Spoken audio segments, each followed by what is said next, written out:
చేయాలనే లక్ష్యంతో ముందుగా కులాలకు అతీతంగా, మతాలకు అతీతంగా, పార్టీలకు అతీతంగా పేదవారికి సొంతింటి కళ నెరవేర్చాలనే లక్ష్యంతో పోతున్నాం. కాబట్టి పెద్ద ఎత్తున ఇందిరమ్మ ఇల్లు కూడా ప్రారంభిస్తాం. వాళ్ళకు లబ్ధిదారులు ఎంపిక చేసి వాళ్ళకు కూడా ఇస్తాం.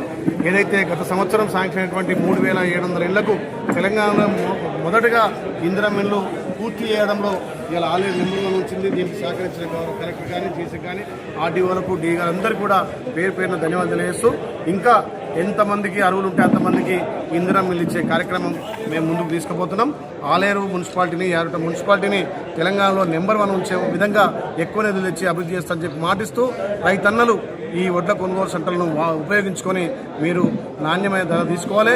కొనుగోలు చేసే 2 రోజులనే మీ ఖాతాలో డబ్బులు వేసే విధంగా ఈ ప్రభుత్వం ముందుకు వచ్చింది. కాబట్టి మరొకసారి మా రైతన్నలకు విజ్ఞప్తి చేస్తున్నా, ఎక్కడ దళారుల వద్ద మీరు మోసపోవద్దు, ప్రభుత్వానికే వడ్లమ్మాలని సూచిస్తున్నాం. ఎవరైతే అంతే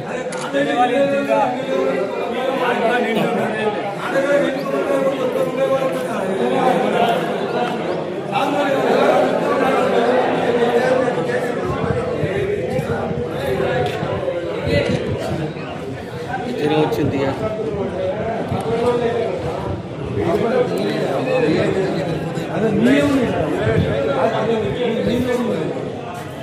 నేను నాలుగు మీద సపరేట్ ఉంటుంది, ఒకటే ఉంటుంది. ఆమె వేరు, నా 5 మందికే ఉంటుంది.